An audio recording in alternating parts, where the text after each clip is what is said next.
Group captain UK Debnath जी। Debnath sir, बहुत स्वागत है आपका जी भारत पर। सर, एयर चीफ मार्शल का यह बयान जो भारत के शौर्य की कहानी को और ज्यादा गहरा कर रहा है और आगे बढ़ा रहा है, कैसे देखें हम, और वर्ल्ड सिनेरियो में यह बयान किस तरीके से असर डालेगा, यह समझने का प्रयास करूंगा सर।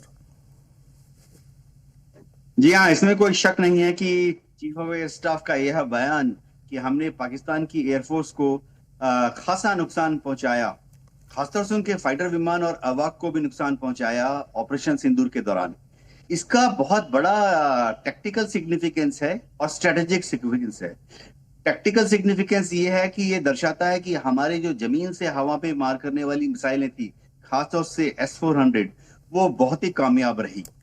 दूसरी बात, हमारे जो air to air missile systems थे वो भी ऑपरेशनल सर्कमस्टांसेस में बहुत ही कारगर साबित हुई। स्ट्रेटेजिक सिग्निफिकेंस ये है कि पाकिस्तान की एयरफोर्स अब समझ गई है कि भविष्य में अगर पाकिस्तान ने भारत के साथ युद्ध लड़ने की गुस्ताखी की तो वह इंडियन एयरफोर्स की जो ऑफेंसिव कैपेबिलिटीज है उसके सामने कहीं नहीं टिक सकता। दुनिया भी देख रही है। हमने देखा कि किस तरह से जैसे ही ऑपरेशन सिंदूर को हमने पॉज में डाला, कॉमा में थोड़ा डाल दिया, तुरंत दुनिया भर से बहुत क्वेरीज आई। आकाश एयर डिफेंस मिसाइल सिस्टम जो है उसको दुनिया के कई देश, अफ्रीकन देश, लैटिन अमेरिकन देश और साउथ ईस्ट एशिया के देश लेने के लिए अभी आतुर हैं। ब्रह्मोस मिसाइल सिस्टम जो कि अभी तक हमने वियतनाम को, फिलीपींस को एक्सपोर्ट किया था, आज की तारीख में कम से कम 11 देश के डिफेंस अटैचीज जो हैं वो भारत में आए हुए हैं ब्रह्मोस जमीन से जमीन पर फायर करने वाली मिसाइल सिस्टम को देखने के लिए और उसकी कैपेबिलिटीज को पहचानने के लिए। तो मेरे ख्याल से ऑपरेशन सिंदूर के बाद अब जो एयर चीफ का ये बयान आया है ये दर्शाता है कि भारत जो है, जैसा कि उन्होंने खुद कहा कि पहले करता है, उसके बाद पहले ठोकता मारेंगे है, फिर बात करेंगे सर। हाँ जी, मैं वही कह रहा हूं, एयर चीफ मार्शल ने कहा कि जिस तरीके से स्थिति बनी हुई थी वहां उन्होंने यह भी कहा कि हमने स्पष्ट कर लिया था और स्पष्ट फ्री हैंड हमें मिला था, पहले मारेंगे फिर बात करेंगे। ये स्टेटमेंट भी शायद पाकिस्तान को अब नए सिरे से भी समझ लेना चाहिए कि भारत क्या है। जी हाँ, जब हमने बालाकोट का स्ट्राइक किया था तब एक जो चीज थी जो हमने सीखी कि post strike bomb damage assessment बहुत जरूरी है, कि जब हमने किसी पर हमला किया तो उसके बाद क्या नुकसान हुआ उसको अलग अलग तरीके से हमें पता कर लेना चाहिए कि असल में जमीन पर क्या नुकसान हुआ। इसीलिए सिंदूर के दौरान आपने देखा होगा कि ज्यादातर जगह पर सैटेलाइट इमेजरी और दूसरे तरह के फोटोग्राफ्स जमा किए गए before and after a strike. इसी तरह से अब जो चीफ ऑफ एयर स्टाफ ने कहा है कि हमने हवा में उनके मिसाइलों को, उनके हवाई जहाजों को, फाइटर विमानों को मार गिराया है। अब क्या सिस्टम है कि जब हम, जैसे आकाश मिसाइल सिस्टम है या S-400 मिसाइल सिस्टम है या हमारी फाइटर विमान सुखोई 30 या मिराज 2000 जब हवा से हवा पे मार करने वाली मिसाइलें दागती हैं तो लगातार रिकॉर्ड किया जाता है।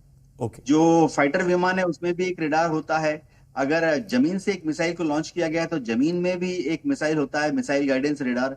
वो लगातार हमारी मिसाइल को तब तक रिकॉर्ड करती है, ट्रेजेक्टरी को, यानी उसके पाथ को तब तक रिकॉर्ड करती है जब तक कि उसका टारगेट से इंपैक्ट ना हो जाए।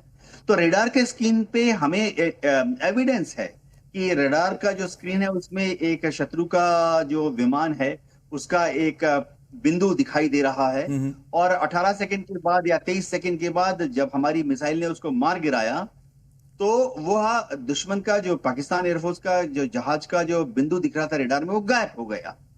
तो कई तरीके हैं, साइंटिफिकली और टेक्निकली सही प्रमाण हमारे पास अब जमा करने का एक कैपेबिलिटी भी आ गई है, वह क्षमता आ गई है। अब इस बार तो ऐसे भी हुआ है कि पाकिस्तान एयरफोर्स के जो विमान थे जो कि हमारी तरफ आ रहे थे, तो जब वो अपने रेडार का ट्रांसमिट कर रहे थे तो हमारे यहाँ पर हमारे जो अवाक उड़ रहे थे उनके रिसीवर ने पाकिस्तान के हवाई जहाज का जो रेडार का ट्रांसमिशन था उसको हमारे अवाक के रेडार और कंप्यूटर ने रिसीव कर लिया। और उसके 23 सेकेंड या 27 सेकेंड के बाद जब दुश्मन का जहाज तबाह हो गया, तो एविडेंस है कि दुश्मन के जहाज का जो रेडार था, एयर टू एयर रेडार था, उसकी ट्रांसमिशन बंद हो गई। तो काफी सारे साक्ष्य इस बार हैं जी। सर, मैं आपके पास लौट रहा हूं। इस बीच एक और स्टेटमेंट है, वो दर्शकों के सामने रखना चाहेंगे। ये बड़ी खबर है, बड़ा बयान सामने आ रहा है और ये बड़ी जानकारी मिल रही है कि ऑपरेशन सिंदूर को लेकर के आईएफ चीफ ने जो जानकारी साझा की है उसमें ये एक और बड़ा बयान है और ये बहुत बड़ा बयान हो सकता है, क्योंकि वो कह रहे हैं कि सीज फायर को लेकर कोई दबाव नहीं था। सरकार की तरफ से भी स्पष्ट किया जा चुका है, प्रधानमंत्री कह चुके हैं इस बात को, रक्षा मंत्री कह चुके हैं इस बात को, और अब एयर चीफ मार्शल भी इस बात को कह रहे हैं कि सीज फायर को लेकर कोई दबाव नहीं था। ये अपने आप में बहुत बड़ा बयान है, ऐसी स्थिति में कि जब इसका क्रेडिट लेने की कोशिश की जा रही है, अमेरिका की तरफ से इसका क्रेडिट लेने की कोशिश की जा रही है और बार बार इन बातों का इस्तेमाल किया जाता रहा है, लेकिन भारत ने जिस तरीके से जवाब दिया है हालिया समय में, प्रधानमंत्री ने जिस तरीके से इस मसले को लेकर अपनी बात स्पष्ट कर दी है एक बार नए सिरे से फिर से, और अब आईएएफ चीफ की तरफ से ये बयान ये बताने के लिए काफी है किसी भी देश के लिए कि कोई हस्तक्षेप नहीं बर्दाश्त किया जाएगा। ये बड़ी खबर है, बड़ा बयान सामने आ रहा है और ये बहुत महत्वपूर्ण है, क्योंकि जिस तरीके से ये बयान पहले सामने आया है कि 5 एयरक्राफ्ट को मार गिराया गया है, ये लगातार हमारे साथ जो एक्सपर्ट जुड़ रहे हैं हमें एनालाइज करके बता रहे हैं कि कैसे पाकिस्तान के एयर टू एयर डिफेंस जो रडार सिस्टम थे उसको कैसे स्क्वीज कर दिया गया, उसको कैसे रोक दिया गया, और उसी बीच में चंद सेकंड के लम्हे में ही नेस्तनाबूद किया गया था उनके रडार सिस्टम को, उनके कई ठिकानों को तबाह किया गया था और आतंकी कैंप से संबंधित जो भी उनके वहां पर मुख्यालय थे, उनके भवन थे, उन सबको हिट किया गया था। बहुत महत्वपूर्ण ये है और हमारे साथ यूके देवनाथ सर बने हुए हैं लगातार, उनसे हम बातचीत कर रहे हैं। सर, ये बयान कितना महत्वपूर्ण है कि सीज फायर को लेकर कोई दबाव नहीं था, ये इसलिए ज्यादा मैं चाहूंगा आप समझाएं हमें सर, कि मुझे लगता है कि शायद 30, 32, 33 बार ट्रंप उस 7 मई के बाद से लेकर पता नहीं अब तक 2 दिन पहले 3 दिन पहले तक जिक्र करते रहे हैं अलग अलग मोर्चों पर, क्योंकि वो आते हैं सुबह सुबह प्रेस कॉन्फ्रेंस करते हैं, कभी शाम को प्रेस कॉन्फ्रेंस करते हैं। तो ये कितना बड़ा बयान है, वर्ल्ड लेवल पर कोई सीज फायर का दबाव नहीं था, न भारत सरकार पर, न किसी डिफेंस एयरफोर्स पर, न किसी सेना के किसी भी विंग पर। देखिए, होता यह है अंतर्राष्ट्रीय पटल में कि जब जैसे अमेरिका दावा करता है कि वहां से जेडी वांस उनके जो उपराष्ट्रपति हैं उन्होंने फोन किया था, तो अगर वह फोन करते हैं और हमारे यहाँ हमारे डिप्लोमेट्स बात कर रहे हैं, चाहे श्री एस जयशंकर जी बात कर रहे हो, राजनाथ सिंह जी बात कर रहे हो, तो हम या एनएसए श्री अजीत डोभाल जी बात कर रहे हो, तो वो रिकॉर्डिंग होती है। हम भी रिकॉर्ड करते हैं और जाहिर बात है अमेरिका भी अपनी तरफ रिकॉर्डिंग करता है। तो ऐसा कोई बात नहीं था कि अमेरिका ने हमारे पर दबाव डाला, हम किसी के दबाव में नहीं आए। जहां तक सीज फायर की बात है, हमने सीज फायर तब किया जब हमें पता लगा कि हमें अपना लक्ष्य मिल गया है। युद्ध के दौरान क्या होता है कि सरकार जो है वो मिनिस्ट्री ऑफ डिफेंस और आर्मी नेवी एयरफोर्स को युद्ध का लक्ष्य बता देती है।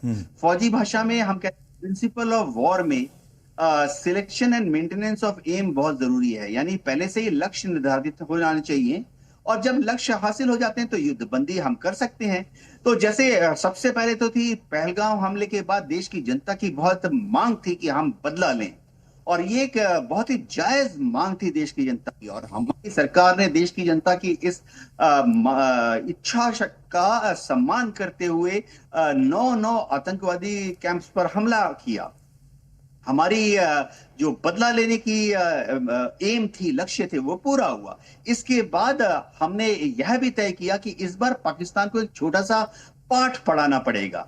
एम क्या था कि पाकिस्तान को इतना कैलकुलेटेड नॉन एस्केलेटरी नुकसान पहुंचाओ कि पाकिस्तान को वह नुकसान आने वाले कई सालों तक याद रहे कि अगर उसने दोबारा से जम्मू कश्मीर में घुसकर आतंकवादी गतिविधियों को फैलाने की कोशिश की तो इसी तरह से फिर से हम उसको पाठ पढ़ाएंगे, जैसा ऑपरेशन सिंदूर में हमने किया। तो हमने वो पाठ भी पढ़ाया, उनके 11 एयरफोर्स बेसेस, रेडार स्टेशंस पर हमला करके, उनके छोटे बड़े कुल 6 रेडार्स को ध्वस्त करके। तो हमारा एम हासिल हो गया।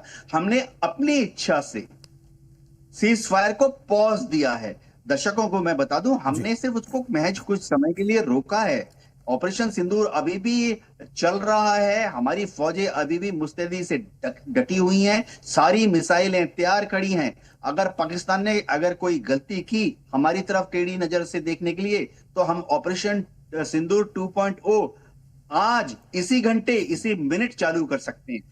जी जी देवनाथ सर, मैं आपके पास आ रहा हूं। मैं इस स्टेटमेंट को बहुत अच्छे से और लार्जर प्रोस्पेक्ट में भी आपसे समझना चाहूंगा। आपने समझाया है, हम इसको कंटिन्यू करेंगे, लेकिन एक बार फिर से एयर चीफ मार्शल का वो बयान हम सुनाना चाहते हैं दर्शकों को, जिसमें उन्होंने कहा है कि किसी भी तरीके का दबाव नहीं था सीज फायर को लेकर के। Mostly from, I'm talking about fighter aircraft are from S-400. We have at least 5 fighters confirmed kills and 1 large aircraft, which could be either an Elint aircraft or an AWNC aircraft, which was taken out at a distance of about 300 kilometers. This is the actually largest ever recorded surface to air kill that we can talk about. And apart from, of course, this, there are a large number of UAVs, drones, some of their missiles which have fallen in our territory. तो big statement, ये किसी तरीके का दबाव नहीं था। हमारे साथ यूके देवनाथ सर जुड़े हुए हैं और हमारे साथ मनीष कुमार झा भी जुड़ रहे हैं। आप डिफेंस एंड सिक्योरिटी एनालिस्ट हैं सर, बहुत स्वागत है आपका मनीष सर, आपका भी जी भारत पर। यूके देवनाथ सर से हमने बात की है। मनीष सर, मैं आपसे भी समझना चाहूंगा कि किसी भी तरीके का दबाव नहीं था, मतलब न सरकार पर और न ही सेना के किसी विंग पर। और एयर फोर्स ने तो जिस तरीके कमाल किया, उसकी कितनी कहानियां आगे अभी गिनी जाएंगी, बताई जाएंगी, उसका कोई अंत नहीं है। और पाकिस्तान हर बार इसी तरीके से पिटता रहेगा, डरता रहेगा। लेकिन इस स्टेटमेंट के क्या मायने हैं सर? ऐसी स्थिति में मैं समझना चाहूंगा कि जब ट्रंप सोते जागते उठते बैठते थक नहीं रहते ये कहते हुए बार बार कि ट्रंप ने बीच बचाव किया और सीज फायर को रुकवाया, ये कितना बड़ा जवाब है न सिर्फ पाकिस्तान के लिए बल्कि ट्रंप के लिए भी। अब देखिए, ये ट्रंप की ये पॉलिसी फेल्योर है और कहीं ना कहीं उनकी फ्रस्ट्रेशन जो है ये ऑपरेशन सिंदूर को लेके और इंडिया की जो विक्ट्री है इसमें बहुत clear cut Indian arm forces की विक्ट्री हुई है इसमें, वो एक फ्रस्ट्रेशन निकल के आता है। जब ट्रंप की ये एक पॉलिसी रही है कि वो अपने आप को एक पीस मेकर के रूप में देखना चाह रहे थे और वो फेल हो चुके हैं। ना उन्होंने रशिया यूक्रेन वॉर को खत्म कर पाए, ना इजराइल और पैलेस्टाइन की इशू को सॉल्व कर पाए। और हमारी जहां तक मीडिएशन की बात बोलती है, इंडिया का ये हिस्टोरिकल और एक प्रेजेंट और फ्यूचर स्टैंड बहुत क्लियर है कि जम्मू कश्मीर हमारा इंटीग्रल पार्ट है। इसमें कोई उम्मीद नहीं है, ना किसी की जरूरत है और ना कभी ये हो पाएगा कि कोई हमारे मामले में दखल दे। तो ये पॉसिबल ही नहीं है। और ये प्राइम मिनिस्टर ने नहीं और कई लोगों ने ऑन स्टेज इन पार्लियामेंट में रिकॉर्ड करके बोला हुआ है और ये खुद एक फैक्ट दिखाता है। इसके बावजूद अगर ट्रंप इसको बताना चाहते हैं तो ये फैक्ट नहीं है। वो यूनाइटेड स्टेट्स के प्रेसिडेंट हैं बट वो फैक्ट नहीं बता पा रहे हैं और उनकी ये फ्रस्ट्रेशन झलक रही है कि इंडिया इस बात को कभी नहीं मानेगा और गलत बयान को नहीं मानेगा कि उसने ट्रंप के कहने पर सीज फायर किया है। इनफैक्ट जो प्राइम मिनिस्टर की meeting air chief martial AP Singh की उनकी मीटिंग जब जनरल द्विवेदी और जो नेवी के हमारे चीफ है एडमिरल दिनेश त्रिपाठी जी, उनकी तीनों की मीटिंग साथ में हुई, अलग अलग मीटिंग हुई। उनके बाद बयान आया था जो मैं आपको हाईलाइट कर दूं कि we have given full freedom, full operational freedom, ये कैचवर्ड है, full operational freedom to hit Pakistan terrorist camps, military capabilities wherever they want. ये स्टेटमेंट दिखाता है कि मिलिट्री को किसी की इजाजत की जरूरत नहीं थी ऑपरेशन के समय। मिलिट्री के पास 100% ये पावर था और मिलिट्री ने नेक्स्ट डे जब ये प्राइम मिनिस्टर के स्टेटमेंट में जब उनकी अप्रूवल मिली, उन्होंने 13 उनके एयरपोर्ट जो मिलिट्री स्टैब्लिशमेंट है जिसमें कि हैंगर होते हैं, रनवे होते हैं, उनके रडार सिस्टम होते हैं और ये 2 दिन में उनके 13 स्टेशंस को, जो एयरपोर्ट के स्टेशन से डिफरेंट जगह पे उनको बर्बाद करना, ये I think one of the, as air chief marshal has pointed out, one of the biggest precision air strike ever happened in the short and limited war in recent times in the history of warfare. मुझे लगता है भी है, मुझे आप सही कह रहे हैं मनीष सर, ये सही बात है कि क्योंकि अभी जिस तरीके से जो स्टेटमेंट्स रखे हैं उसको और नए सिरे से एनालाइज किया जाएगा, उसके अलग अलग मायने सामने आएंगे और हम आप लोगों के साथ जुड़ते रहेंगे, उसको दर्शकों के सामने भी लेकर आएंगे और ये बताने का प्रयास करेंगे कि भारत टेक्निकली कैसे अलग अलग तरीकों से अलग अलग मोर्चे पर अब अपने आप को दुनिया के सामने मजबूती से आगे उभरता हुआ देख रहा है और उसको और मजबूत करने की तरफ बढ़ता नजर आ रहा है। बहुत शुक्रिया यूके देवनाथ सर आपका, राकेश सर आपका, मनीष सर आपका भी हमारे साथ जुड़ने के लिए।